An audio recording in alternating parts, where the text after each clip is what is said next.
Hello, and welcome to the Book Buzz Show. I am your host, Cheryl Brooks. And if you are new here, welcome. If you are returning, welcome back. For those of you who are new here, here at the Book Buzz Show, we do talk about the books and the characters with minor spoilers, but we don't give anything major away that would ruin your reading enjoyment. Here at the Book Buzz Show, also in addition to being a live stream, we are also a podcast, so you can check us out when you're on the go, wherever you get your podcast. Again, also, if you like the broadcast, please like, follow, subscribe, and share the broadcast so others can also enjoy it and find out about it. Also, for those who don't know, me and my team are planning an in-person book conference for April 2025, 11th and 12th of next year in the Detroit metro area in Michigan. So if you have not registered, be sure to secure your spot at atasteofbooks.com. We have a great lineup in store for you, and you can find the authors on the website. There are a few that I still have to add, but we have a great lineup in store, and we also have some great things planned that you don't want to miss out on. Also, just an FYI, we will be having a Black Friday sale, one day only special offer on November 29th. So be on the lookout for that as well. Let's see. All right. Also, we have a great show in store for you tonight. I'm excited to talk about the book that we are going to be discussing tonight, which is Daughter of the Merciful Deep by Leslye Penelope. And let me bring the book cover on the screen.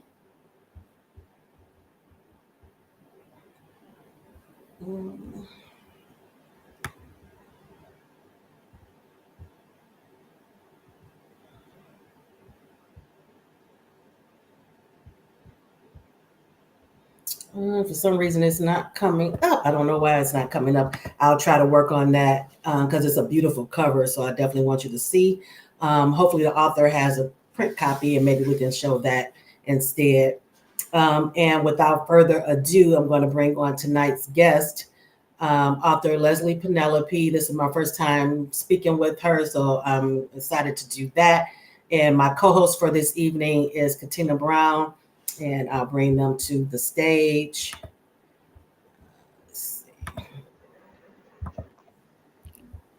Welcome, ladies. Hello. Hi. Thanks so much for having me here. You're welcome. Yeah, I'm excited to talk about the book. I found out about you. Actually, I was listening to another book reviewer, and she was discussing her top picks, I believe. And I love fantasy and historical and all of that. So, and there is the cover, you all, for those who are watching. Beautiful cover. Beautiful. And you may not know, but I am a book cover girl. So Oh, yeah. Wonderful. that will make me stop and take a second look if I see the cover that yeah. Did you have any input on the cover? So this is actually the second cover. There was a previous cover that I was like, we have to go back to the drawing board.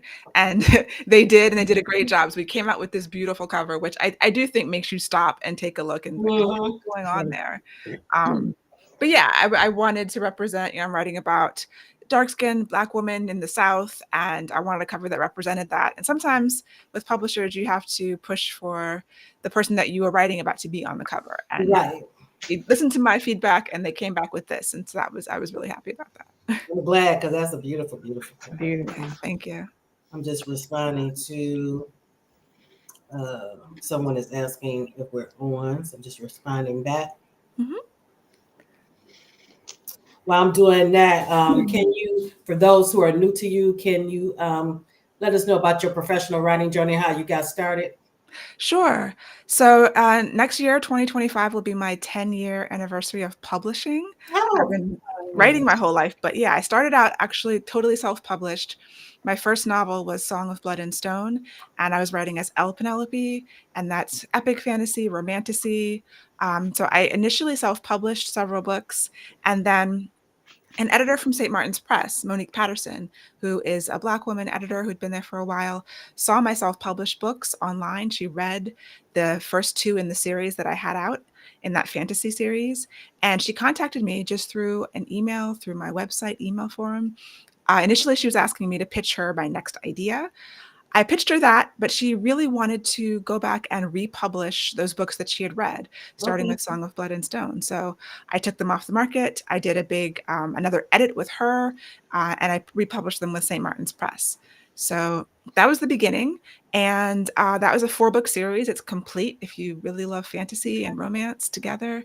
And then my next traditionally published book was The Monsters We Defy, which is with Orbit Books, and then came Daughter of the Merciful Deep. And I also still self-publish books. So I still self-publish romance and paranormal romance. So I'm a hybrid author. And yeah, it's been 10 years. It's about 14 books in those 10 years. So that is Ah, how I got here. love it, love it. And are you writing full time or No, I'm still self-employed. I'm a website developer. okay? And so I write about half the time, and I've shrunk my business to be about half the time. And I think it's good for my creativity to have something to fall back on so Right, that I don't feel so pressured, but I can take a little bit of time and write the books that I really want to write and share them with people. love it. Looks like we have a few people in the audience. Hello, Hi, everybody. Ola. Welcome.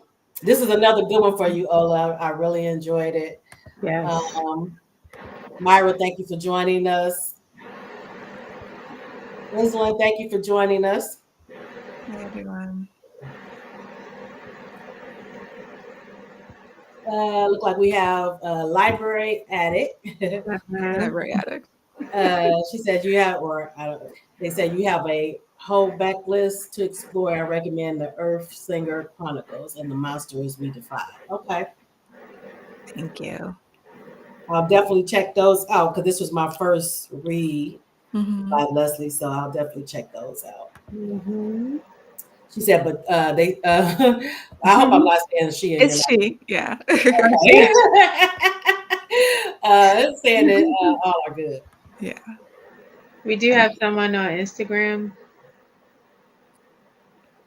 Uh, Uh, Hello, Instagram. Unfortunately, that feed doesn't show in the central feed, so we'll make sure to check that out as well in case you have any comments or for Leslye or questions. All right, so the story was interesting. So, how did the idea, the concept, come about for the story? For Daughter of the Merciful Deep, there had been this viral video, I think it was the summer of 2021, maybe 2020, from Amber Ruffin, the Amber Ruffin Show, which was a late night show on, I think it was Peacock or one of those networks. And she was talking about drowned towns. And so the clip went viral on the internet. And I had heard about drowned towns, but she was really focused on all of these drowned towns. And many of them were Black towns that were, dams were constructed. And there's this history of sort of eminent domain affecting Black communities. They might build a highway through a Black neighborhood, or build Mhm. a dam and put it underwater.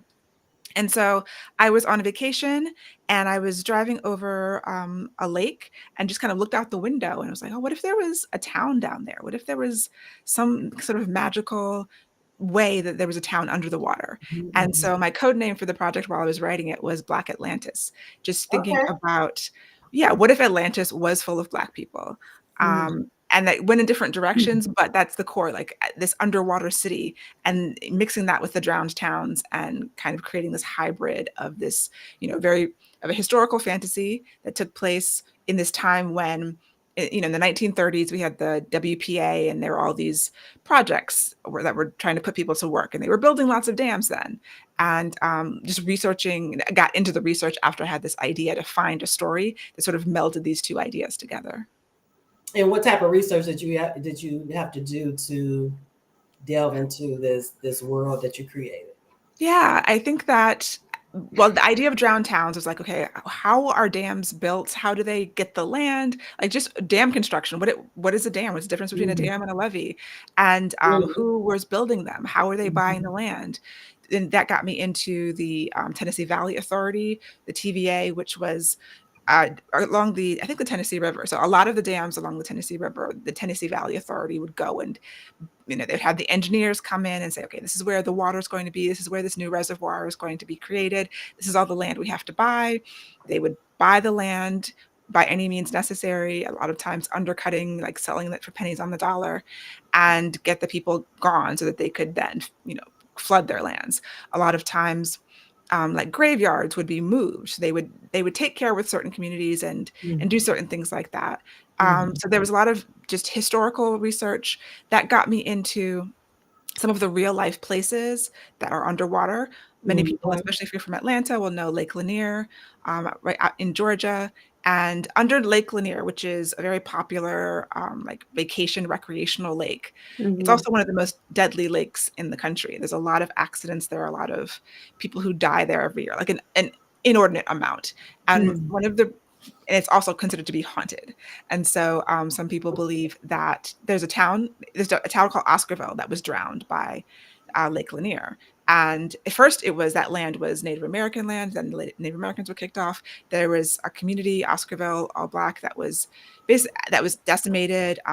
Night riders went through and kicked all the Black people out, and a lot of these were homeowners. They were landowners. They were not paid for their land, or if they were only paid pennies. So that's like a real situation. There are other examples.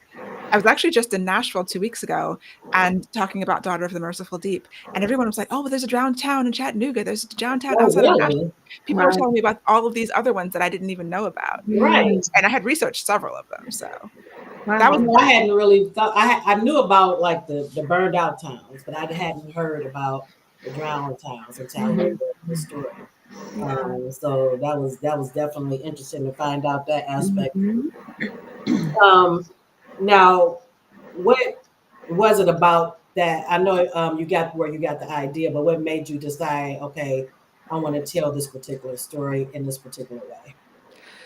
I think after the novel that I had completed previously, The Monsters We Defy, was historical fantasy, Okay. and it takes place in 1925 in Washington, D.C., and it was also based on real history. I found the characters, or at least the main character, by doing research.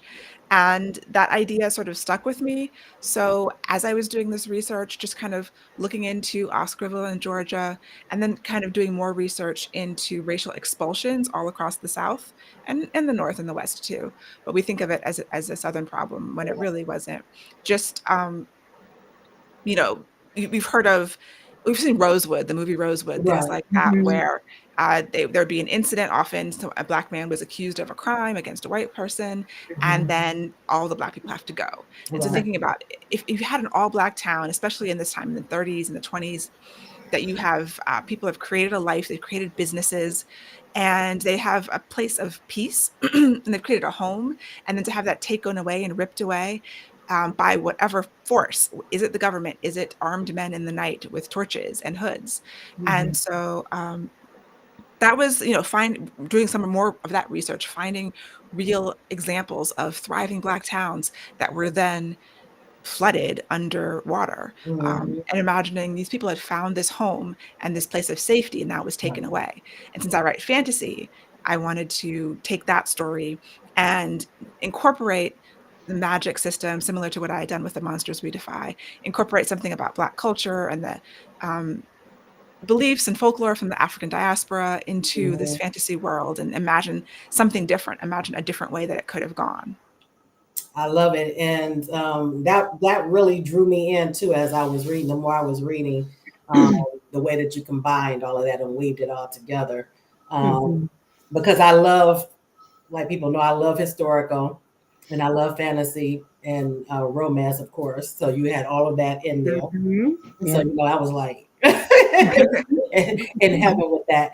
Mhm. Okay, looks like we have a couple more people in the audience. Hi, Erica. Thank you for joining us. This is a good one, Erica, for you to check out if you haven't already. Check it out.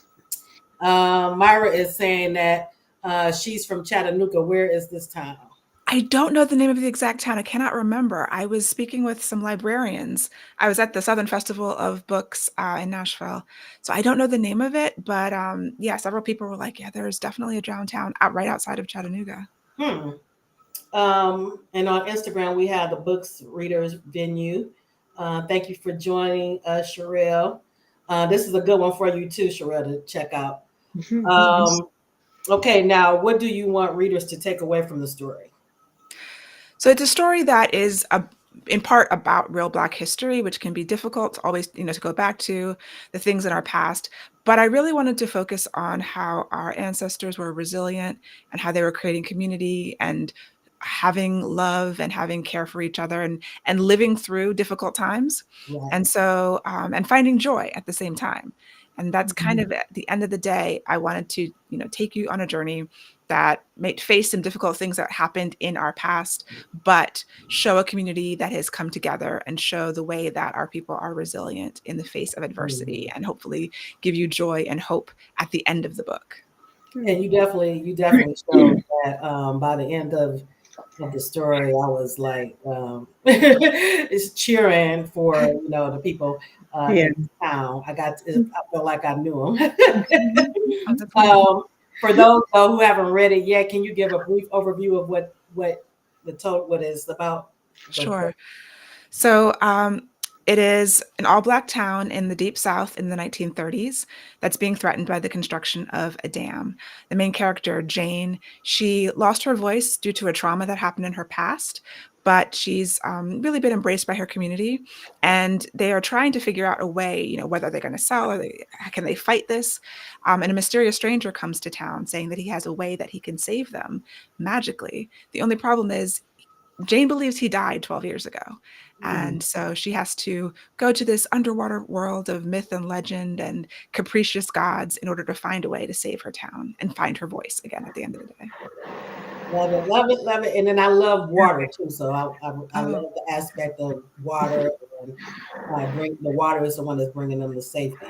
Now, did you do any kind of research as far as into because you go a little bit into African folklore and myths and things Yeah, like that? absolutely.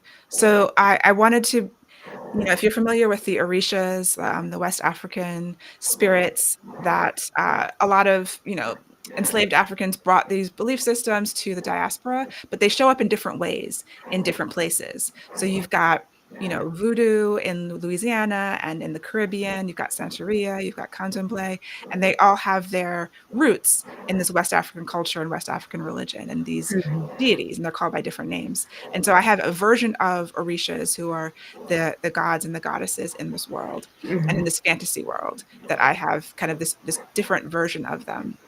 So I did a lot of research into the different ways that they express and ways that I could show them, because the stories are all vastly different. Sometimes these, Olokun, who is the god of the deep ocean, sometimes it's male, sometimes it's female, sometimes the relationships are siblings and different stories. They're married, which you like Yemoja or Yemaya. And I was just always fascinated by that idea of the differences, and it's going to be different stories and different traditions in different places. And even in the same place, you might just have wildly different versions. They're not the same. Like the Greek god stories are generally the same. The stories of like Thor and Odin are kind of the same. But like African sensibilities, it's just different. The culture is different and things are much more fluid. And so this is another version of some of these figures that you might see in other books or have know about from culture.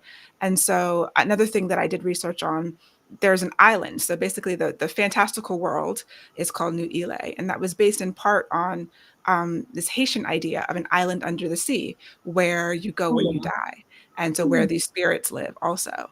And so kind of taking different things and different pieces and creating my own version of them for these characters to interact with. And yeah, just to kind of create this fantastical world based on African stories. I love it because I'm not really up on, I wasn't really familiar with the different folklore and stuff, African folklore. So I like, getting that aspect of it. It was when I was reading it and just putting yourself in the mindset of these people. They're like what, 2 generations removed from slavery. Yeah, And, one or two. Yeah. yeah, and they're yeah, because some were, yeah, 1 or 2, Mhm. and like you said, they think they found this safe space. They're self-reliant. They Mm-hmm. don't need any outside help or anything. And of course, people Right. hated to see that Right. in real life. But Mm-hmm. so it just brought all of that. So I love that you mixed in um, what Black people struggled with in the early 20th century after slavery. Mhm. Right. And Um, then I Jim love that Crow. aspect. Yeah, and I'm always interested in that too, and also, a lot. I've heard from people that they don't necessarily want to read historical stories because they're so full of trauma, and I appreciate that. Like, I'm not trying to definitely traumatize people, but I want to honor the history Right. and honor the strength and that people had to show. Um, Mhm. at the same time, like being realistic about it, but then adding the fantasy aspect, and Mhm. even in the realistic aspects, trying to show things that were positive. Right. Because I think Mhm. that gets lost sometimes when you look at um, historical period, that period, especially around Mhm. slavery time or not too far after. You forget about the strength it took, the Mhm. resilience of the people. It's not all about. I mean, there were dark times, but they had a lot of joy, and Exactly. they Yeah. made their own utopia basically as much as they could. Mhm. Um, Right. Mhm. so I like that, and you gave us that in this story as well. You Yeah, showed that that. was definitely trying to do that. Mhm. Mhm. Katina, what were your thoughts as you were reading the book? I agree with you. I feel like we the strength in the community um was was really outlined. Um Even though it was they were a little fearful at first that they wouldn't be able to get there. Mhm. But when everybody was pushed, to act, that's when you saw, the real strength Right. of Right, of the town, with everybody coming together, and doing what they had to do. right, and In the that's what we did. That's in what the we face did. of adversity, Right. we showed up. They showed their true colors, Hmm. Mhm. and their real strength. Even Right. though some were a little indifferent, but they were the minority. But you know what? That was actually realistic to me because I'm like, this Right. was a big leap of faith Yeah. to Yeah. go with this Yeah.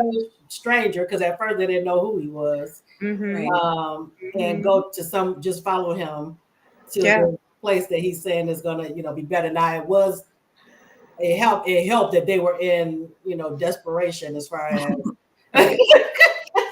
and needed somewhere to Yeah. go. They needed some. Yeah. But I Right. think Jane was a big part of that transition. Mhm. With the trust part of it, Right. Mhm. and everyone on the other side, that other knew that she was key to that, even though she didn't know nor did she believe in Right. Exactly. herself. Yeah. Right. And But I love Jane as uh, the main character. I felt for her. I felt for the little girl in her, Mhm. and I felt yeah. the guilt and all of it, and Mhm. her, dealing with that. I also love, and I told Katina this. I love Daniel's character, and Daniel, for those in the audience, Yeah. is her best friend growing up, and also he's there. He loves her. He loves her romantically, Hmm. and she loves him, but she keeps him at arm's length in the friend zone Right. because she doesn't think she's worthy of his love because of something that happens Right. in the old town that they Hmm. were from. Right. Um, and that just the bullying from the police and trying to get the people to say what they wanted them to say, it resonated because I just got finished watching something not long ago where they were talking to the Central Park Five, Mhm. Mm. exonerated five now, Mhm. and Right. about how they basically made them Mhm. confess to something that they didn't do. Mhm. So Yeah. just imagine if you're an 11-year-old girl. Exactly. Mhm. Yeah, Jane is dealing with guilt. I wanted to write a story about guilt, especially when, yeah, we feel pressured by the authority figures who you're supposed to have respect for. And Right. in this day and, that time, Mhm. uh, it's life and death, right? So Right. she felt very pushed around, and it mirrors what's happening in the town. They're trying to be forced to sell their land and forced to get Right. out. So yeah, I definitely wanted to tell a story about guilt and really how Jane finds confidence and forgives herself. Guilt and forgiveness is a big theme as well. Yes, love Mhm. that. Myra says she found the town. She found it as Oh, Bakewell, Soddy Davis. I mean, Soddy Daisy. Daisy and Harrison. Hmm. And she says Yeah. she has family who lived in Bakewell. There's so many, there's so many all around the country. It's really fascinating. It is because and that's history that we all don't know because I didn't. I like I said, I knew about the burned cities, but I Mm, had no idea about the flooded. Found ones. yeah. So you're bringing that to people too as well in this story. Um, now, what was your favorite part to write? Oh, that's hard. I loved writing about I love fantasy, so I loved writing the fantasy world and trying to create Hmm. this place that is, partially Atlantis meets Wakanda, I guess is kind of how I try to write it. Good description, right? Good comparison. Yeah, and those are also tough to write because it's not the entire book. It's not like I'm taking you, into an entire Right. fantasy world, but I'm trying to bring Awanasa, which is the invented town that I created, to life, and then they travel to this new place, which is, imagining what that would be like based on all the people and the change and also Mhm. research for culture. So I really liked bringing to life certain cultural aspects like the festivals that they have there in Right. this fantasy world and celebrations and like how would it look like and what would it be? And it's Mhm. not a utopia, it's not perfect, No. but Right. that was important to me too, to have this place that's a place of refuge and safety, but like there's no place that's going to be perfect. We're still people and we're still going to have our conflicts, but can we Mhm. do it in a different way and ultimately, get closer and find community no matter where we Mhm. are. Yeah, I Mhm. noticed that when Jane and Grace were there, and they noticed the separation and some of the Mhm. tension between the different Mhm. um, communities Yeah. within. So that was interesting that you took that take this to show that it's not a utopia. It's not. Right. Um, so Mhm. I did like that aspect as well, and I did love the world building. Oh, thank you. I was Oh, all in. amazing. I was all in. Oh. That's one of my favorite parts of reading fantasy is just Mhm. Mhm. just totally being immersed in that whatever world Right. the author is creating. So I love that. And then we got to explore with Jane and Grace and see it through their eyes. So that was Mhm. that was nice as well. Mhm. Um, now with the as far as faith and all of that, how did you manage that as far as the one God, and then you bring in and then you have Jane question it too. So that was good as far as when I think Moses first brings it up and he calls them gods. Right, yeah. So Jane is a preacher's kid. Her Right. father is a is a minister, and a lot of the things happen at the church. And so that's how she's grown up. She's grown up in that faith tradition. And so Right. there is this idea of um I had been studying what happened to uh enslaved people in this country when especially like in I know in Louisiana or in other places, they had to appear to be Christian a lot of times. And if they had managed to keep their own traditions, then those are overlaid on top of Christianity. So Mm. you've got like, especially in voodoo, sometimes the saints are similar to the, who they are worshiping in voodoo. And that happens throughout the diaspora. And there's a tension, I think, between these traditions that come from our ancestors and history and religion that we might have adopted in this country. And I kind of just wanted to explore that. So yeah, Jane is a preacher's kid and she'd grown up in church. And then this mysterious stranger who has this magical power comes and is talking about these African gods and goddesses. And she's like, gods and goddesses, there's only one God. Right. And depending on where you are spiritually, I think you can kind of look at it different ways. I think she tries to find peace with it. And and her father at one point is really struggling with this Right. idea. He was really Is this struggling. magic real? Is Right. this a good thing? Is this bad? Is it evil? Like what do we make of it? Mhm. So that was just something that I thought was realistic, especially Black cultures. So many of us grew up in the church or have family. And like my grandfather was a Baptist preacher from Montgomery, Alabama. Okay.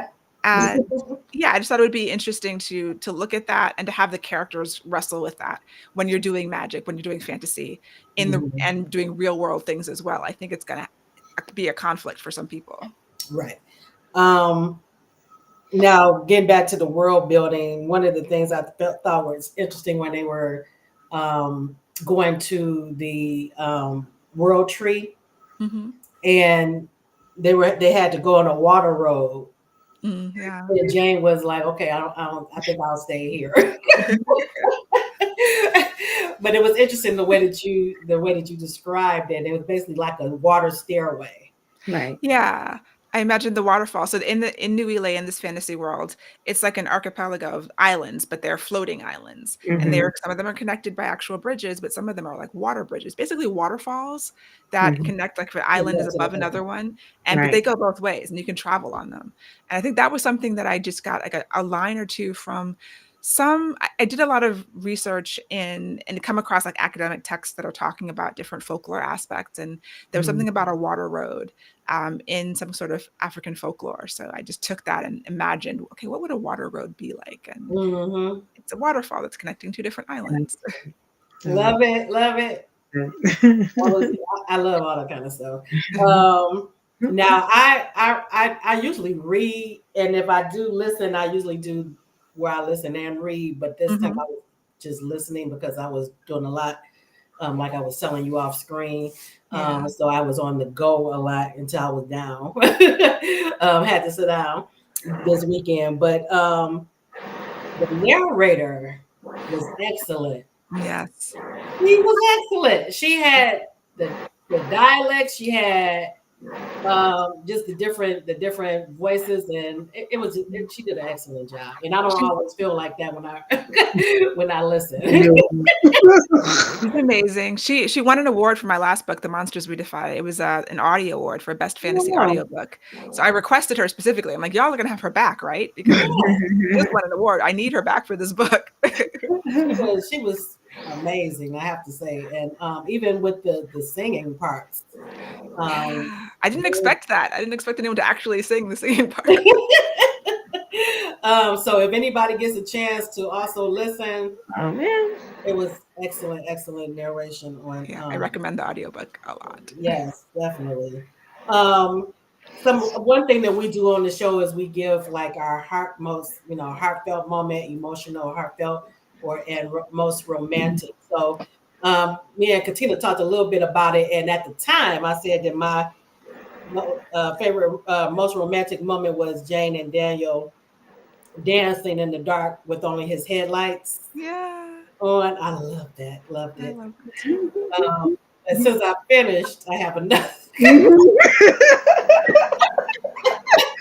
I'm sure you do. It was just them coming together was, yeah, it was magic. that was sweet. Yeah. What about you, Katina? What was your romantic moment? It was probably around that same time, I think, as when she sang to him. That was probably the same chapter. So that was yes, really sweet.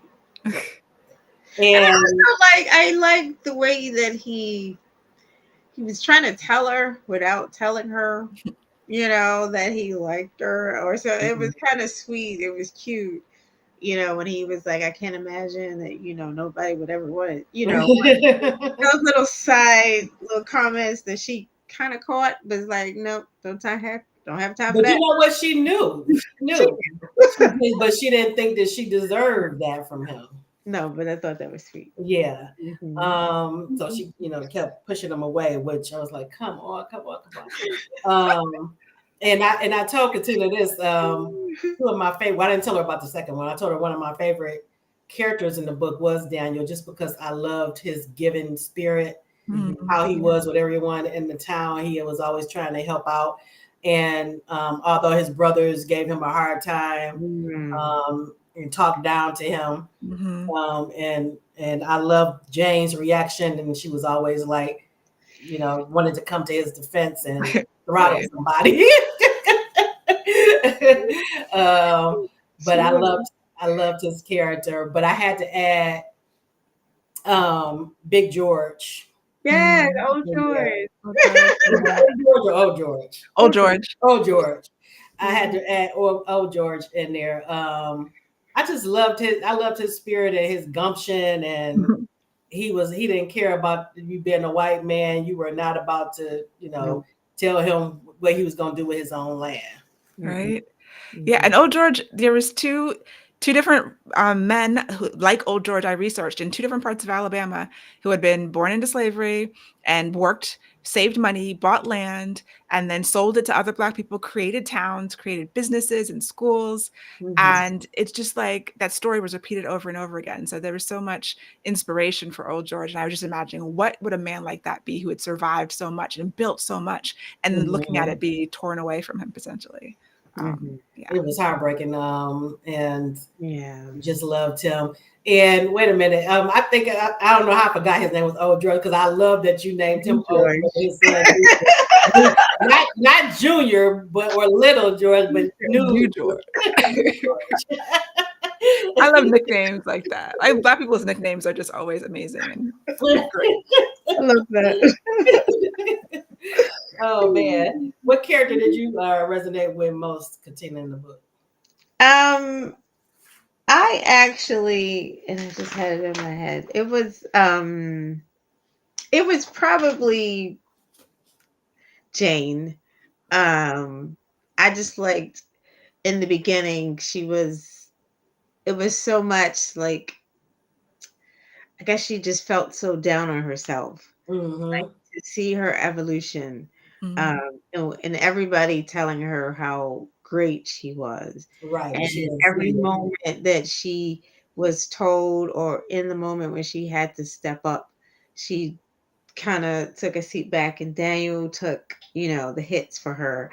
And even when they got to the new aisle, she still was like, I think maybe he should do it. And it was, and I like the way she evolved and became, so powerful, even in the face of the gods. Right. Who were like, and when it was happening, and I was like, no, she didn't talk to her like that. It took some threatening, and said, okay, I'm not going to help you if you don't, help yourself.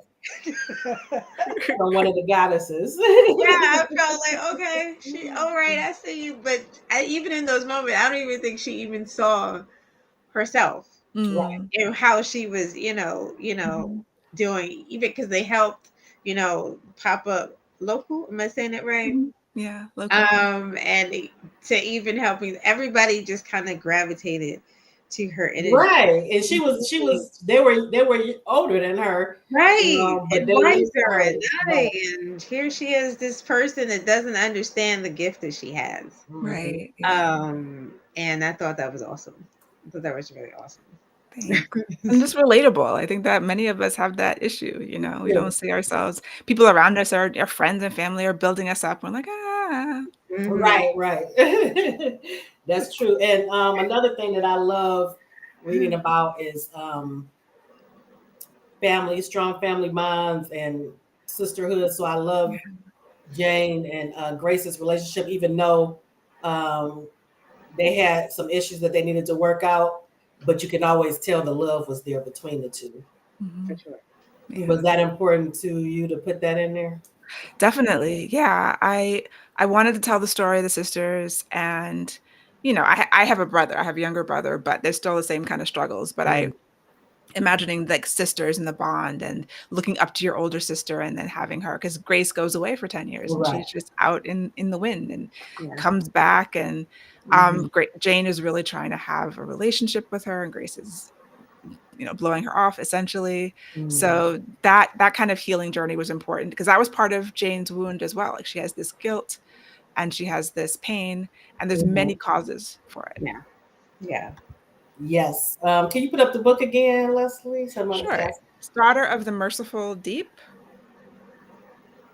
And I have it on the screen now. Thank you for the reminder, Ola. But you will definitely love it, Ola. This is another one for you to pick up. Man. Now, I love too the way, like Katina was talking about, the way that the town rallied together when the Klan basically came, Pretty much. and the white authorities came and tried to use violence. And they all just stuck together and supported each other and did what they needed to do. Right. And then that was another time when Jane finds her voice and her abilities too during that time too, because it was something that she wished for, but she didn't think that it had took root, I guess, until Daniel pointed it out. That's why they're what's happening. Oh man, I really enjoyed the book. It took me a minute to figure out exactly what direction it was going in when I first started reading it. But I was intrigued enough to want to know more, and then I just I was all in. Yeah. So very, very good job. Well, there was another heartfelt part that came out that I remembered, and actually I got a little teary.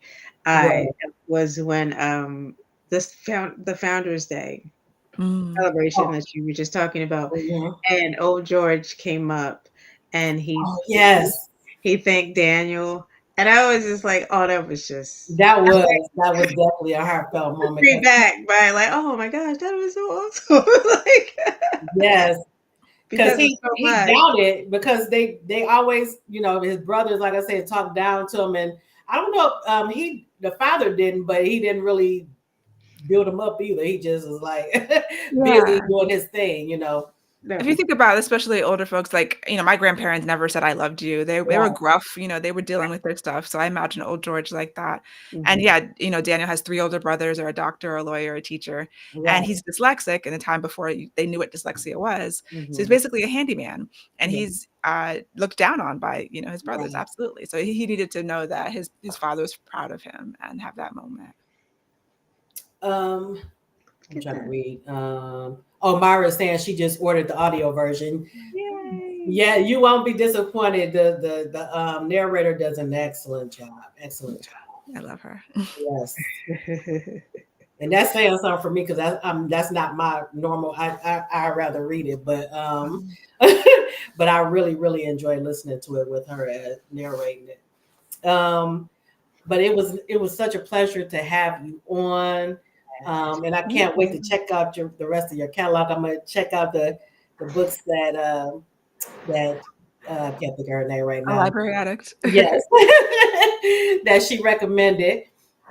And do you have anything coming up, or that you want to? I am working on a new book for 2026. Don't have a title yet, but it's going to take place in 1999, and the quick pitch is, a woman sees her younger sister kidnapped. The next day, no one remembers her younger sister even existed. Yeah. Oh, love it, love it, love it, love it. That is what I'm focused on right now. And if you get on my website, get on my newsletter, you will hear about it when I have a title and when I have a release date. Okay, and the website is on the screen, everyone. So, and make sure to stay in touch and sign up for the newsletter. Now that I'm definitely going to sign up for it. And again, I'll be in touch, because I'm going to check out the other books, and I'll let you know Yes, I start reading. Thank you. Yeah. Thanks so much for having me. It's been great. You're welcome. You're welcome. Katina, did you have any other comments or anything before we get to the next segment? The only part that I appreciated was, and I forgot to mention, was the map that was Oh, at the beginning of the book. yeah.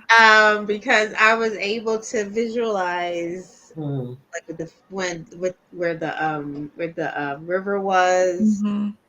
where she fell in, and all Yeah. of that, and to see the tree in relation to where the founders did it was kind of like I kept referring back to the map, Oh, so I good. get a sense of that, which is super cool, by the way. So I Yeah. thought that was really great. Oh, So, that's perfect. I love a map. And even though it's a town, it's not a whole fantasy world. Like I wanted right. that reaction of Right. like I wanted to feel like so you could navigate this town. So that's Yeah, wonderful. yeah. So that really was good to like a good tool to have. And I'm planning on getting the print copy because, Yes. again, I love the cover. So I'll get to experience that part of it because I didn't get to Yeah. see Mhm. that. All right. Well, enjoy the rest of your evening. And thanks You again for too. coming on. And Thank I you will so be in much. touch with you. Take care. Have a Okay. good You too. evening. Mhm. All right, so we're going to go into our second segment of the evening, and that's going to be our highlight for the week.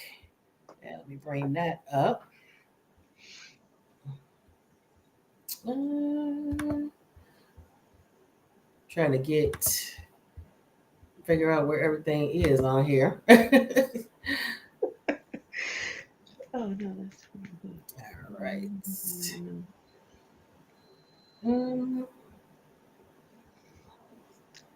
I'm on a new platform, everybody, so I'm like no. looking around trying to find trying to find things.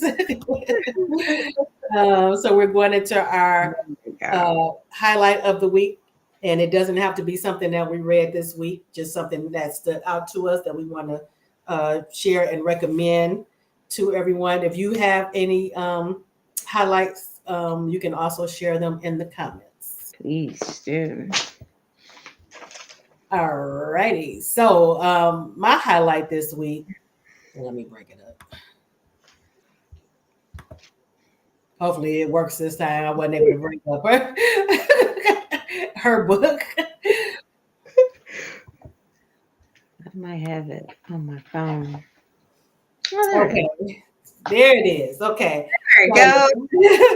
my highlight this week is a book that I actually started reading in Kindle Vella. And anybody who knows me knows that that was like very frustrating for me because I like to read the story in one, sometime one setting. So that one you were getting in, bits and Mm, episodes. So it was not, I love the story, and I love the author who penned the story, Sydney Aday. So that's what got me out there in the first place. But now the story she's putting it in book form. Book one is already out, so I highly recommend Dragon Master Crimson Thunder. And it is about it's a spinoff from her main series, which is the Le Patron series, mhm. which is about a wolf nation in the United States with Silas and Jasmine at the helm.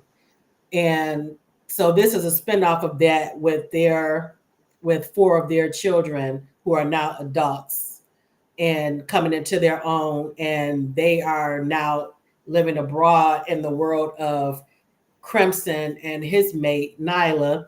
And Crimson is a dragon, and he's a dragon master. Um, he inherited that from his father after his father died. So we still get Silas and Jasmine in that world in the Good. story as well, which I love. And anybody who has read that, if you haven't read the Patreon series, please make sure you read that as Do well. it.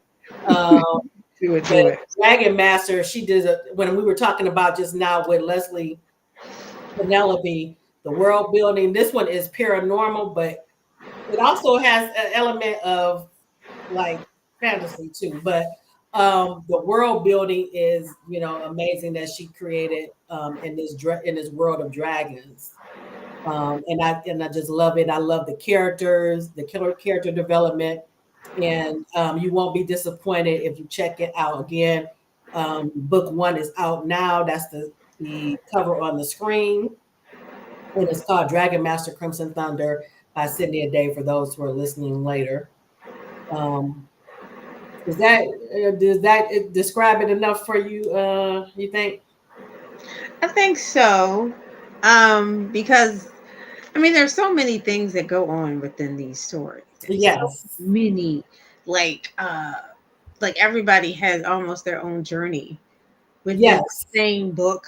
You know what I mean? So, and you're invested in everybody's story and everybody's like outcome.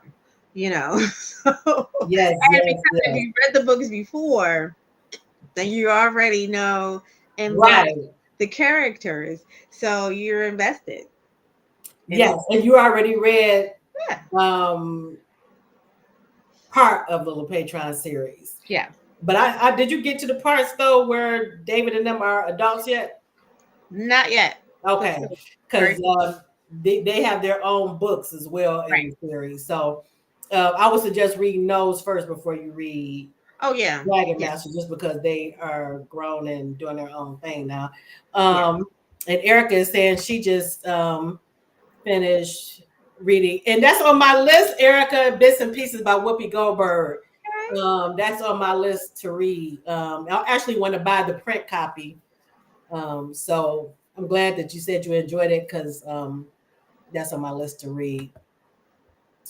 Okay, and now we'll get to your pick of the week. Juicy, Katina, let me juicy, take this juicy. off. Um, Mm. all right. Let's see if I had to cover just in case it don't work. All right, we're gonna see. Here we go. Okay, I did it. Love the cover. Cover's awesome. I can't listen. I look. I don't even know where to start with this. Um, all I know is that after I read the first book, and then 3 books later, when I was like, "Whoa, what happened?" I didn't even realize I had devoured all of them. That's the best cat. That's the best cat. I realized I sent a message to Norian, and I said, "I really don't appreciate the fact that you don't respect my sleep. You don't respect my job. You don't respect my children or my husband because I've neglected all of them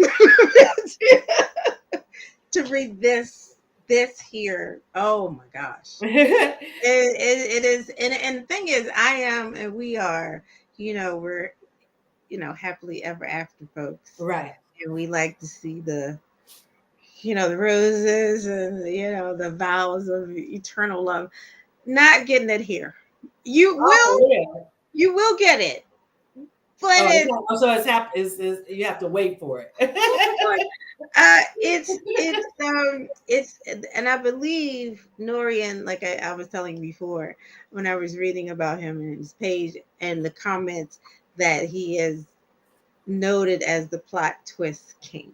Mm, And I understand why. Because every time you think something is happening one way, mm, and it's just a cast of people, black, educated, smart people that are just making these decisions that you don't understand. And you're like, it's kind of like the whole stereotype of black people go to the right. movie and they're talking to the movie screen, so you find yourself in this book. Talking about talking to the book. Dude, stop. No. It's a constant. I do have the synopsis, so I'm Okay. just going to read a little bit, and this is just book 1. And I don't know how many are in this series, but It says Nichelle has everything she's ever wanted: a successful, loving boyfriend in Lucas and growing career as a marketing executive.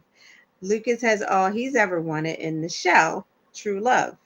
Donovan has lost everything and is trying to regain a foothold in the world. Ronnie has more than anyone could desire: beauty, brains, and success. But even on top of the world, there is always more. What happens when the desire for everything and the hunger of having nothing collide? Four lives, four separate motives, one unbelievable outcome. Follow this twisting tale full of romance, action, suspense, and drama, drama, drama, drama. Watch each person desperately try to reach their desires and discover why they are willing to sacrifice whatever it takes to answer one question: how far are you willing to go for money, power, and sex? And Hmm.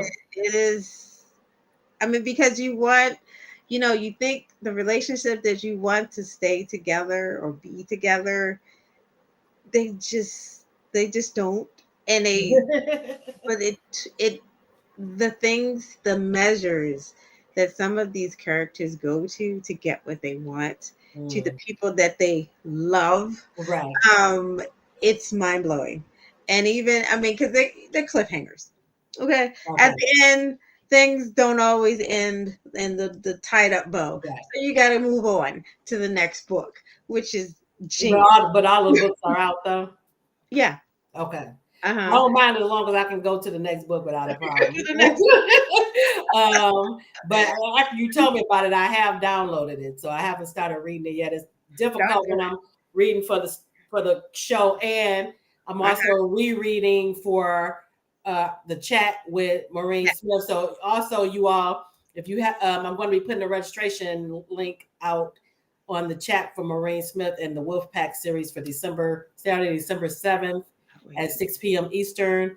If you are a fan of the Wolfpack series, take this time to get reacquainted and then come and join us in the chat, the Zoom chat. Yeah. If you haven't read the Wolfpack series, man, you are in for a treat. That's still one of my top favorite series and top favorite book families and top favorite book bag. All Yeah. of the above.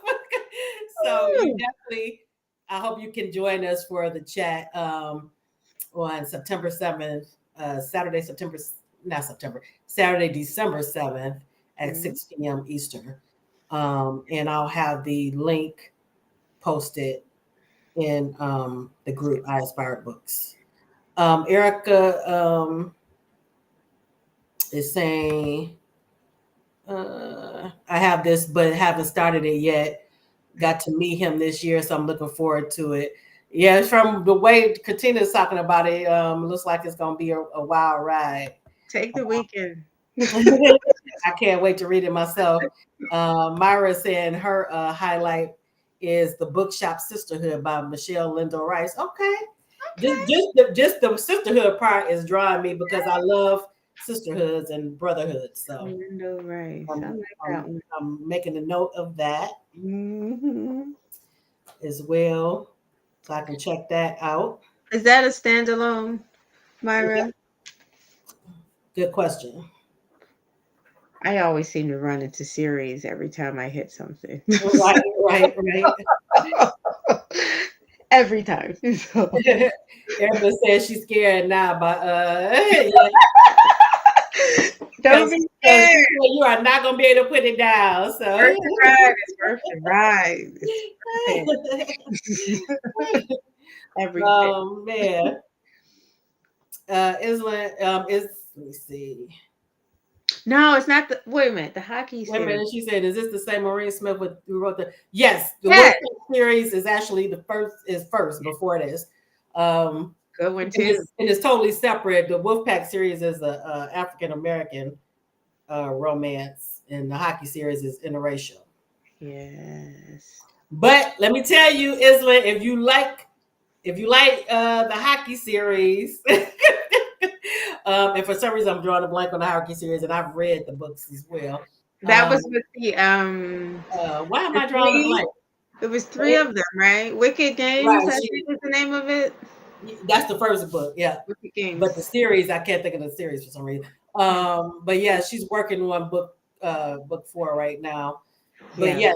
yes, you will love it. So I hope you can, join in on the discussion December 7th. And the first book in the Wolfpack series is I'm actually rereading it now, Taming the Wolf by Maureen Smith.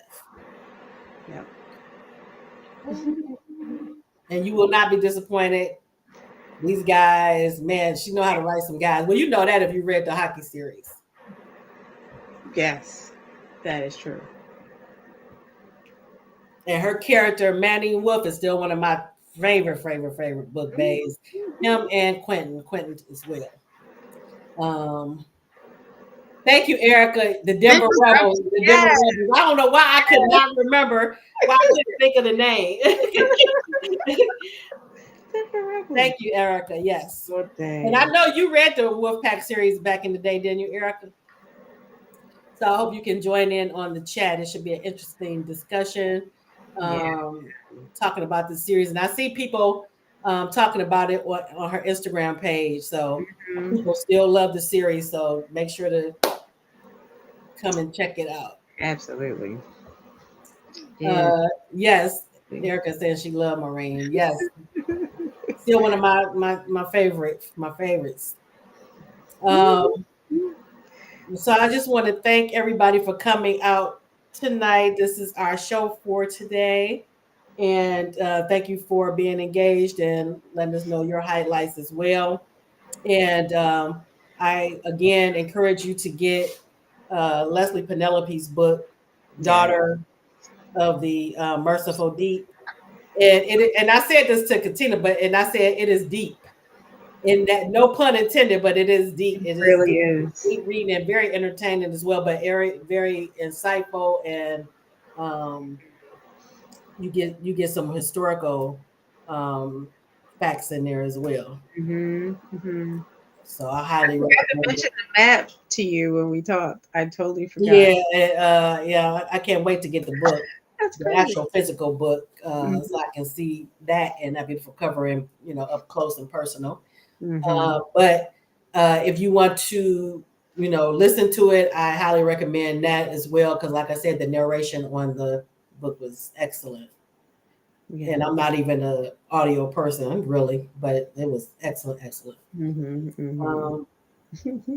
All righty. So everybody have a great evening, and hopefully you can join us next week. Who am I talking to next week? Let's see. Why you looking? Is that an 8-pack he got right there? Looks like it. Didn't you hear me say I love the cover? That's why. It don't need nothing else but that. I'm sorry. I was distracted. My bad. Oh, man. Katina will be my co-host for that evening too next week. We will be talking to Letitia Rayner. Yes.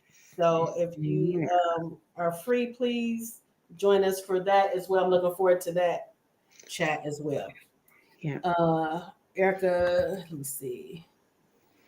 You have the audio. It was an Audible daily deal last week. Oh, I wish I would have known that. Oh no, I used my credit though, so I did use my credit.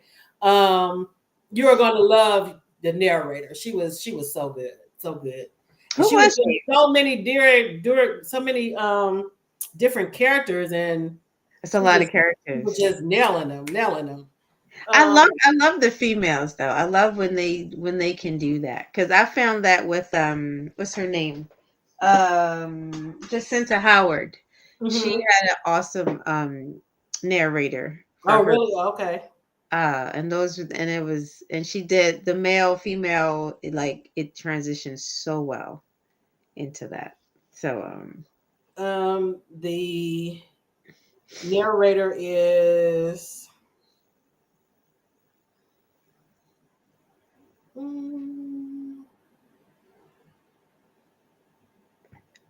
had to see who. Narrated by Shayna Small. SHAYNA Shayna Small. And Leslye, and she said that she actually used her in her previous book as well, and she was so good, and she was so she liked her work so well that she asked for this one as well. Okay. Erica says she thinks that Leslye did Jacinta's She did. book. Yeah, Okay. Yeah, and I know that people love Leslie's. I don't know if I listened. I need to listen to it. Yeah, Go back and listen to those as well. as well. Because I've read those, so I didn't listen to those books. But yes. So thanks everybody for coming out, and I'll see everyone next Monday, same time, same station. Hi.